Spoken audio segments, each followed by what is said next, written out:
आरती के लिए बोलते महाराज जी, सवेरे आरती करो, संध्या को आरती करो। महाराज जी व्यासपीठ पर आते तब आरती करो, जब उतरने लगते हैं उसके पहले आरती करो। तो भाई क्यों करो आरती? क्या महत्व है आरती का है? और कितनी बार करो? कई लोग तो 2 बार घुमाते, कई 3 बार घुमाते, कई लोग 4-5 बार घुमाते, कई लोग घुमाते ही रहते हैं। तो कितनी बार करनी चाहिए, कैसे करनी चाहिए और क्यों करनी चाहिए? क्या महत्व है आरती का है? तो सुनो साहब, आरती का मंत्र है चंद्रमा मनसो जातश्चक्षुः सूर्यो अजायता। ये वेद का मंत्र है। कौन सा वेद? यजुर्वेद।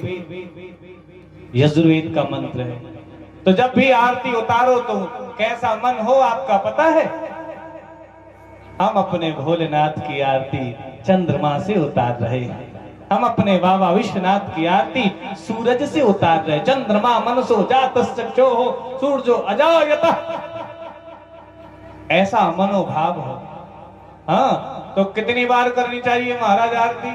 तो शिव पुराण में लिखा है, हाँ, 4 बार भगवान के चरणों की आरती करनी चाहिए। जरा ध्यान से सुनना, मैं पूछूंगा। कल शिवरात्रि है, कल 4 आरती होंगी। अगर किसी ने गड़बड़ करी ना तो फिर ठीक नहीं होगा। कितने बार करनी चाहिए? 4 बार भगवान के चरणों की, ठीक, और 2 बार भगवान के हृदय की, वक्षस्थल की। तो 4 और 2 कितने हुए? 6 हो गए। और 1 बार भगवान के पावन मुखारविंद की आरती करनी चाहिए। तो कितने हो गए? 7। और 7 बार ही भगवान के पूरे स्वरूप की आरती करनी चाहिए। तो कितने बार हो गए? हाँ, तो भाई 14 बार आरती करने का विधान है। अब आगे सुनो, आरती क्यों की जाती है और आरती क्यों ली जाती है? बताओ भाई, लेते हैं कि नहीं? तो आरती का तो सीधा सीधा मतलब है आरती। आरती। हे करुणा निधान भूत भावन प्रभु भोलेनाथ, आपके चरणों में मेरी रति आ जाए, मेरा मन लग जाए, मेरा प्रेम हो जाए, इसलिए आरती करनी चाहिए।